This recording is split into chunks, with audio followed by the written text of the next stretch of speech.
Good morning प्यारे विद्यार्थियों।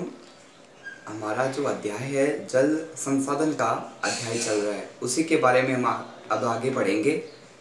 हीराकुंड परियोजना है वो केंद्र सरकार की परियोजना के अंतर्गत आती है। इससे पहले हमें दामोदर परियोजना और भाखड़ा नागर परियोजना है केंद्र सरकार की, उसका अध्ययन कर चुके हैं। तो हमने इस बारे में चर्चा की थी कि ये जो योजनाएं होती है ये किसी एक उद्देश्य को लेकर नहीं बनाई जाती, इनके पीछे बहुउद्देश्य होते हैं।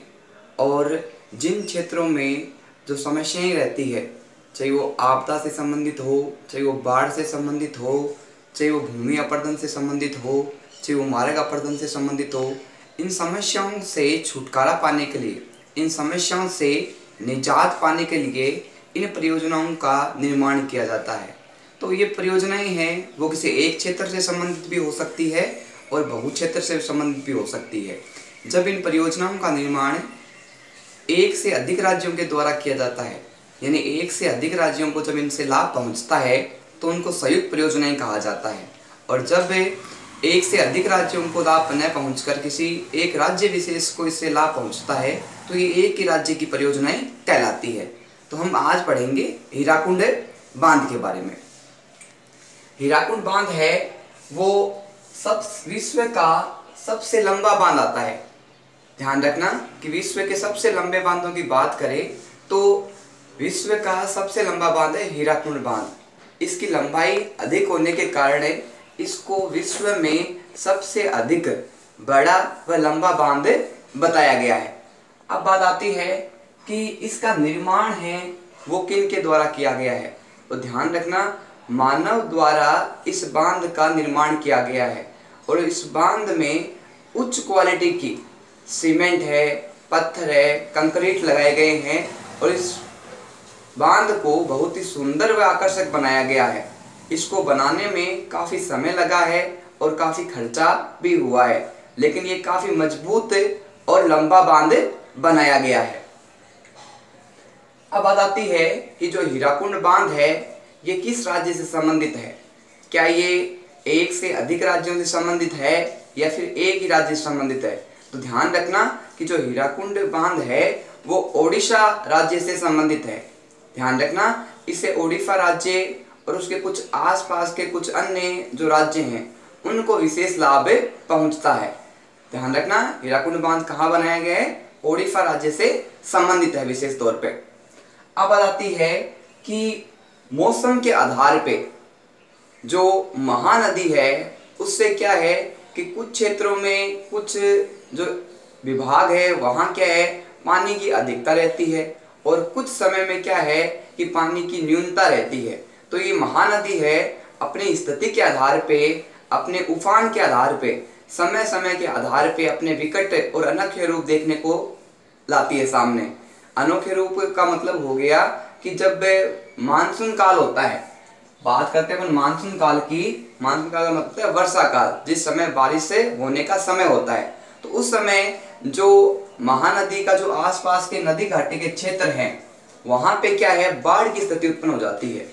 इतनी अधिक बारिश होती है, इतना अधिक उफान आ जाता है कि जो महानदी के आसपास का जो क्षेत्र है, नदी घाटी क्षेत्र जो उससे जुड़े हुए आसपास के शहर है, गांव है, वहां क्या है कि बाढ़ की स्थिति उत्पन्न हो जाती है और लोगों को क्या है कि अपने घर छोड़ के दूसरे स्थान पे जाना पड़ता है। लोग अपने घरों से बेघर हो जाते हैं, उनके घर वगैरह ढह जाते हैं, उनका जो व्यापार है, उद्योग धंधे हैं वो चौपट हो जाते हैं। इसके साथ ही क्या है कि बहुत सारे लोगों की जान भी चली जाती है।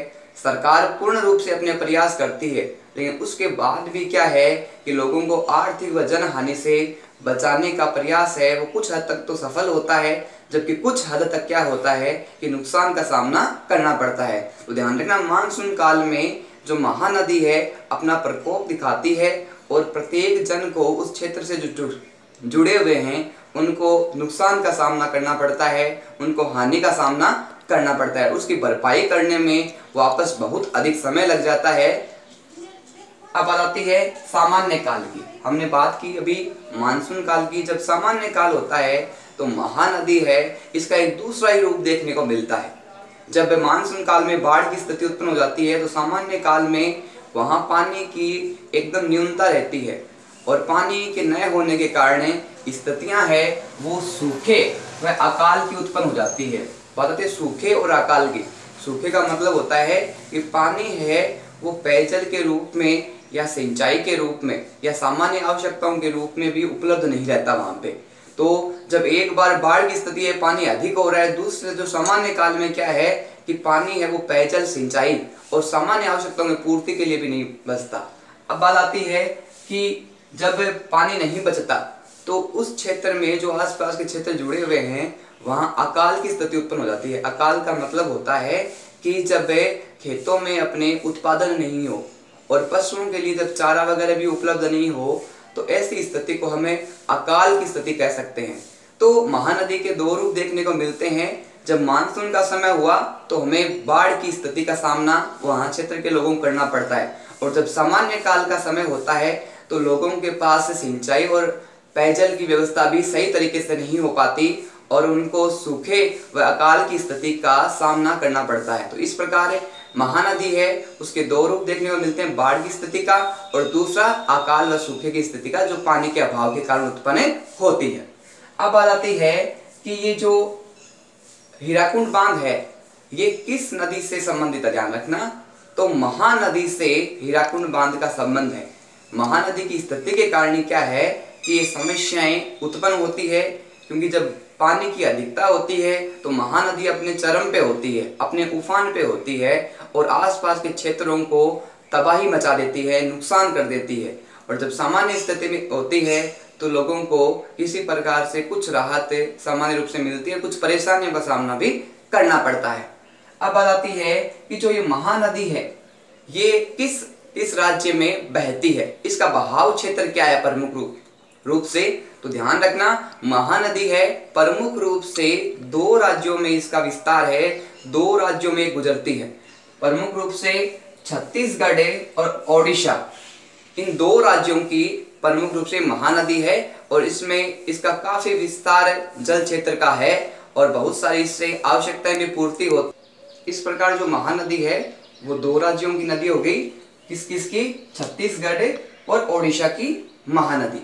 अब बात आती है कि महानदी का उद्गम क्षेत्र कौन सा है, कहाँ से है वो प्रमुख रूप से महानदी निकलती है, उसका प्रारंभिक बेस क्या है, कहाँ से उसका उद्गम होता है, कहाँ से उसका निकलना होता है। तो ध्यान रखना कि जो इसका उद्गम है ये छत्तीसगढ़ के सिवावा पर्वत श्रेणी से होता है।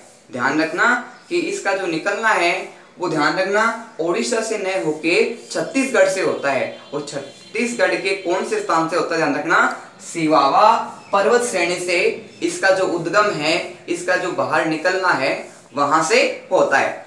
अब बात आती है कि जो ये बांध बनाया गया है हीराकुंड बांध, ये कौन से स्थान पे बनाया गया है और इसका जो क्षेत्र वगैरह है वो कितना है, इसकी लंबाई, इसकी चौड़ाई, इसका विस्तार क्या है, इसके बारे में आगे चर्चा करेंगे। तो ध्यान रखना कि जो हीराकुंड बांध है वो संबलपुर से 14 किलोमीटर ऊपर की ओर बनाया गया है। ध्यान रखना कि जो हीराकुंड बांध है वो संबलपुर से 14 किलोमीटर ऊपर की ओर इस बांध को बनाया गया है। और कौन से स्थान पे बनाया गया ये ध्यान रखना, हीराकुंड नामक स्थान पर इसको बनाया गया है। वापस इसको रिपीट करते हैं एक बार कि संबलपुर से 14 किलोमीटर ऊपर की ओर कौन से स्थान पे हीराकुंड बांध को बनाया गया है, तो हीराकुंड नामक स्थान पर इस बांध को बनाया गया है, ताकि जो इसके प्रकोप है, जो इसकी हानियां हैं, जो इसके नुकसान है, उससे बचा जा सके, उससे सुरक्षा की जा सके। अब बात आती है कि जो ये हीराकुंड बांध है, इस बांध की लंबाई, ऊंचाई, चौड़ाई, इसका विस्तार क्या है, कितना बड़ा है ये, जिसके कारण इसको विश्व का सबसे लंबा बांध कहा जाता है। तो इसकी कुछ विशेषताएं हैं, लंबे की, ऊंचाई की, अलग अलग। तो बात आती है मुख्य बांध की लंबाई। मुख्य बांध की जो लंबाई है इसका काफी किलोमीटर तक विस्तार है। तो ध्यान रखना 4.8 किलोमीटर तक इसका विस्तार है बताया गया मुख्य बांध का। अब बात आती है, ये तो मुख्य बांध की थी। अब कुल बांध की लंबाई की बात करते हैं कि कुल बांध का विस्तार है वो कितने किलोमीटर तक है, कितनी दूरी तक ये फैला हुआ है। तो ध्यान रखना, कुल बांध की लंबाई पूछे तो 25.8 किलोमीटर अपन को ध्यान रखनी है। मुख्य बांध की पूछे तो 4.8 किलोमीटर, और अगर कुल बांध की लंबाई हमें पूछे तो ध्यान रखना 25.8 किलोमीटर है। ये बात हो गई इसकी लंबाई की। अब बात करते हैं कि इसकी ऊंचाई कितनी है, जमीन से इसकी ऊंचाई कितनी है, साथ में गहराई कितनी है, उस दोनों को अपन सम्मिलित करेंगे। तो ध्यान रखना, इसकी जो ऊंचाई बताई गई है हीराकुंड बांध की 61 मीटर है। ध्यान रखना, ऊंचाई कितनी है, 61 मीटर है। लंबाई की बात की हमने, मुख्य बांध की लंबाई 4.8 किलोमीटर है। अगर कुल बांध की बात करें, कुल बांध की लंबाई कितनी है तो 25.8 किलोमीटर। अब बात करें कि इसकी ऊंचाई कितनी है, तो ऊंचाई है इसकी 61 मीटर। इस प्रकार इसका जो क्षेत्रफल है लंबाई ऊंचाई का, वो हमने ध्यान में अच्छी तरीके से किया और उसको समझने का प्रयास किया। अब बात आती है कि जो हीराकुंड बांध है इसका कार्य कब प्रारंभ हो गया था, कब इस योजना को सुचारू रूप से चालू कर दिया गया था, ताकि क्या है कि अधिक से अधिक जो मानसून काल की स्थिति है उसके जो प्रकोप है, उसकी जो समस्याएं हैं, परेशानियां हैं, उनका जल्द से जल्द क्या है समाधान निकाला जा सके, जल्द से जल्द उन समस्याओं का निपटारा किया जा सके, जल्द से जल्द अन्य लोगों को अधिक से अधिक उसके जो आसपास के क्षेत्र है उनको लाभ पहुंचाया जा सके। तो इसका कार्य जो प्रारंभ किया गया था वो ध्यान रखना 1948 में, 1948 में हीराकुंड बांध है उसका कार्य प्रारंभ किया गया था। कहां किया गया था, हमने बात की थी अभी, संबलपुर से 14 किलोमीटर ऊपर की ओर कौन से स्थान पे इसका कार्य प्रारंभ किया गया, हीराकुंड नामक स्थान पे इस बांध का कार्य प्रारंभ किया गया। और कब किया गया, 1948 में इस कार्य को सुचारू रूप से, पूर्ण रूप से चालू कर दिया गया था। अब बात आती है कि जब इसका कार्य प्रारंभ हुआ 1948 में, तो पूर्ण इसका कार्य कब हो गया, कंप्लीट वर्क है हीराकुंड बांध का, वो कब हुआ, तो ध्यान रखना 1953 में हीराकुंड बांध का कार्य पूर्ण हो गया। तो इस प्रकार इस बांध निर्माण में जो समय लगा वो लगभग 6 वर्ष का समय इसमें लगा था। 1948 में बांध का काम प्रारंभ हुआ और 1953 में इस बांध का काम है वो कंप्लीट हो गया, पूरा हो गया। अब बात आती है कि ये तो प्रारंभ की और समाप्ति की, अब इसके पीछे उद्देश्य क्या थे, इस बांध के निर्माण के पीछे उद्देश्य क्या थे, उससे संबंधित कार्य है वो कब प्रारंभ किए जाने लगे। बनने में इसको 1948 में प्रारंभ, 1953 में पूर्ण हो गया। लेकिन इसके जो उद्देश्य थे, जो समस्याएं थी, उनसे संबंधित कार्य है वो प्रोग्रेस में कब आया, कब डेवलपमेंट में आया। तो ध्यान रखना कि जो इसके कार्य हैं प्रारंभ, जो लोगों को हानि हो रही थी, जो उनको नुकसान हो रहा था, बाढ़ की स्थितियां उत्पन्न हो रही थी, सूखे की स्थिति उत्पन्न हो रही थी, अकाल की स्थिति उत्पन्न हो रही थी, इन सब से बचाने के लिए, इन सब में सुधार करने के लिए, इन समस्याओं का हल करने के लिए 1957 से हीराकुंड बांध से संबंधित कार्य प्रारंभ किए जाने लगे, ताकि लोगों की जो आवश्यकता है उसको पूर्ण किया जा सके और उनकी होने वाली हानि से उनको बचाया जा सके।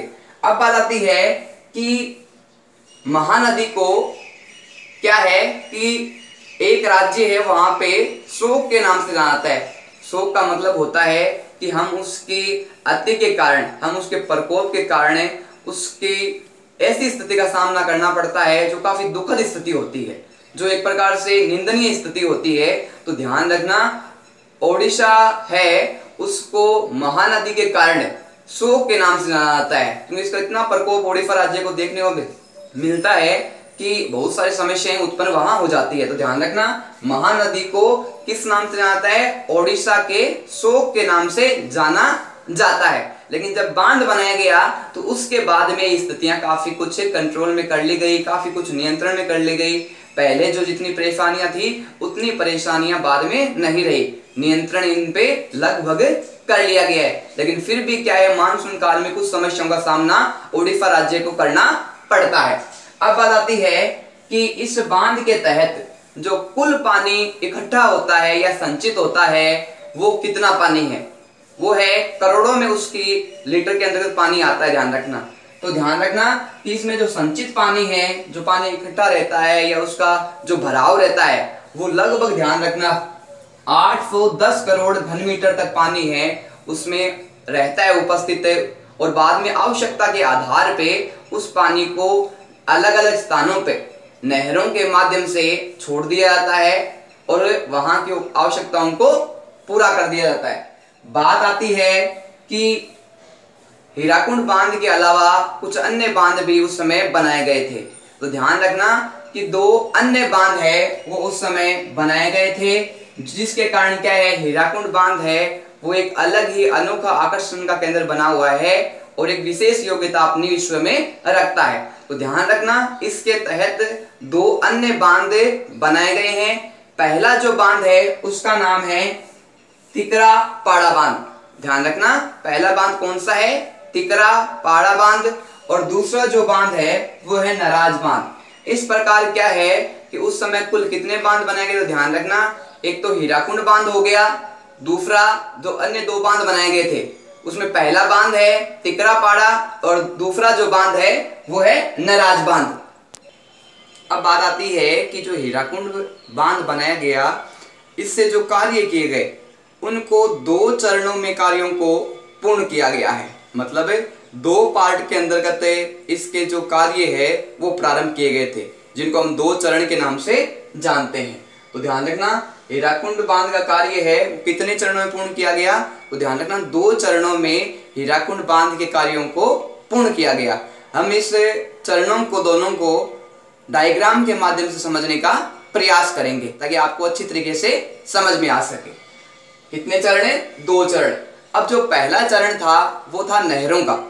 अब नहरों का मतलब ये होता है कि जब हीराकुंड बांध बनाया गया तो उससे क्या है कि ऐसे स्थानों पे नहरें निकाली गई जहां पे क्या है कि पानी की कमी है, और कमी होने के कारण क्या है कि वहां पे सिंचाई वगैरह, कृषि कार्य वगैरह अच्छी तरीके से नहीं हो पाता, लोगों को पेयजल नहीं मिल पाता। तो इन समस्याओं से निपटने के लिए क्या है, नहर प्रणाली का विकसित किया गया ताकि ऐसे स्थानों पे पानी छोड़ा जा सके, पहुंचाया जा सके जहां पानी की ज्यादा आवश्यकता हो। तो इसके तहत नहरें बनाई गई थी। जो पहली नहर बनाई गई उसका नाम है सेसन नहर। दूसरी जो नहर है उसका नाम है संबलपुर नहर। तीसरी जो नहर है उसका नाम है बोरागढ़ नहर। इस प्रकार क्या है कि इस योजना के तहत, हीराकुंड बांध के तहत कुल 3 नहरें बनाई गई है और इन 3 नहरों का क्रमवार नाम है वो है सेसन नहर, संबलपुर नहर, बोरागढ़ नहर। इस प्रकार 3 नहरें हैं वो निकाली गई है। अब बात आती है इसके दूसरे चरण की। प्रथम चरण में क्या है, नहरें निकाली गई। कितनी नहरें निकाली गई, 3 नहरें निकाली गई। कौन कौन सी नहरें निकाली गई, सेसन, संबलपुर और बोरागढ़। अब बात आती है इसके दूसरे चरण की। दूसरे चरण में विद्युत गृह का निर्माण किया गया। लोगों को सिंचाई के लिए जल उपलब्ध हो रहा है, पीने के लिए पेयजल उपलब्ध करवा दिया गया। अब जो जल है उससे क्या कार्य किया जाने लगा, विद्युत का उत्पादन किया जाने लगा। वर्तमान समय में और कुछ दशक पहले की बात करते हैं तो धीरे धीरे क्या है, विद्युत की आवश्यकता लोगों को अधिक रह रही है, क्योंकि हर काम है वो इलेक्ट्रॉनिक हो गया।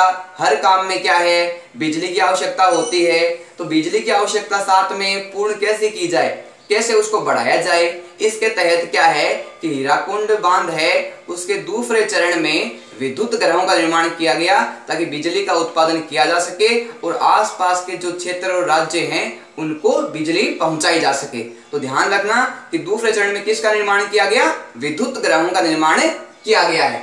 अब बात आती है कि हीराकुंड बांध के तहत कुल कितने विद्युत ग्रहों का निर्माण किया गया है, तो ध्यान रखना कुल 4 विद्युत ग्रहों का निर्माण हीराकुंड बांध परियोजना के तहत दूसरे चरण के अंतर्गत इसमें किया गया है।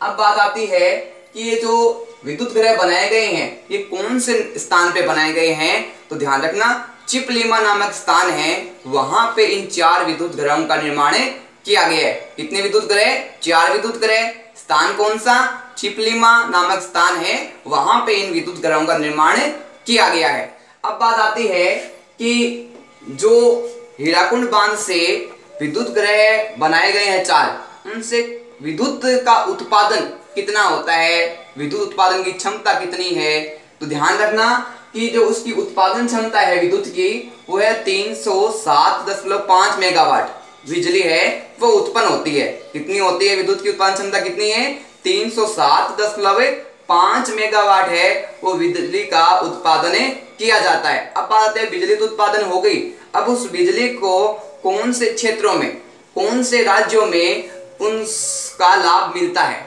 कौन से क्षेत्र हैं उनको उनसे सहायता मिलती है। तो ध्यान रखना, प्रमुख रूप से इस विद्युत का जो लाभ मिलता है वो 3 राज्यों को मिलता है। कितने राज्यों को मिलता है? 3 राज्यों को औद्योगिक इकाइयों से संबंधित या कारखानों से संबंधित कार्य के लिए इस विद्युत का लाभ मिलता है। कितने राज्यों को? 3 राज्यों को। पहला राज्य है छत्तीसगढ़, दूसरा राज्य है बिहार और तीसरा राज्य है झारखंड। इस प्रकार 3 राज्यों को इस विद्युत की सप्लाई की जाती है। ये विद्युत ग्रह कहाँ बनाए गए थे? चिपलीमा नामक स्थान पे। कुल विद्युत ग्रह कितने हैं? 4 है और ये दूसरे चरण के अंतर्गत आते हैं। अब बात करते हैं अपने कि इस हीराकुंड बांध के तहत 2 अवलोकन मीनार है वो बनाए गए। अवलोकन मीनार है यानी उसको और अधिक आकर्षक बनाने के लिए, और अधिक पर्यटन की दृष्टि से आकर्षित करने के लोगों को वहां पे 2 अवलोकन मीनार है बहुत ही सुंदर व आकर्षक बनाए गए थे। ध्यान रखना, जो हीराकुंड बांध है उसके दोनों साइड ये मीनार बनाए गए हैं, दाईं तरफ है और उसके बाईं तरफ है। कुल 2 मीनारें बनाई गई है। पहली जो मीनार बनाई है वो है नेहरू मीनार। नेहरू, पंडित जवाहरलाल नेहरू के नाम पे उस मीनार का नाम रखा गया है नेहरू मीनार। और दूसरी जो है मीनार बनाई गई है उसका नाम महात्मा गांधी के नाम पे रखा गया है गांधी मीनार। इस प्रकार हीराकुंड बांध है उसके दाईं और बाईं तरफ 2 मीनारें बनाई गई है। कौन कौन सी? नेहरू मीनार और दूसरी कौन सी है? गांधी मीनार बनाई गई है। अब बात आती है कि हीराकुंड बांध है इसको बनाया गया है तो इसके पीछे कोई ना कोई उद्देश्य छुपा हुआ होगा, बहुत सारी समस्याओं से छुटकारा पाना होगा और बहुत सारे लाभ भी इसमें छुपे हुए हैं। तो प्रमुख रूप से जो इससे लाभ मिलते हैं बांध से, वो पहली बात आती है सिंचाई के लिए। सिंचाई के लिए लोगों को जल उपलब्ध करवाना ताकि उनकी कृषि कार्य है वो अच्छी तरीके से हो सके, अच्छा उनके उत्पादन हो सके, समय समय पे उनको जल है वो मिलता रहे और सिंचाई भी होती रहे। अब आती है पेयजल की। कुछ क्षेत्र ऐसे भी हैं आसपास के जहाँ पानी है वो शुद्ध पानी नहीं मिलता, उनको खराब पानी मिलता है, जिसके कारण क्या है लोग बीमार हो जाते हैं, उनका डाइजेशन सिस्टम है, पेट है वो खराब रहता है, उनको बहुत सारी बीमारियों से ग्रसित हो जाते हैं। तो इस कारण क्या है कि कुछ क्षेत्रों में पानी है वो शुद्ध जल भी पहुंचाने का कार्य किया जाता है। तीसरी बात है इसका जो लाभ आता है वो है विद्युत का उत्पादन। नहरें निकाली गई, सिंचाई हो गई, अच्छा पानी है पीने के लिए वो पहुंचाया गया। और तीसरा जो इसका लाभ है विद्युत का उत्पादन। पानी की अधिकता के कारण, पानी की अधिक क्षमता के कारण क्या है कि यहाँ पे विद्युत का उत्पादन भी किया जाता है, जिससे आसपास के क्षेत्रों की जो विद्युत की आवश्यकता है उसको पूरा किया जाता है।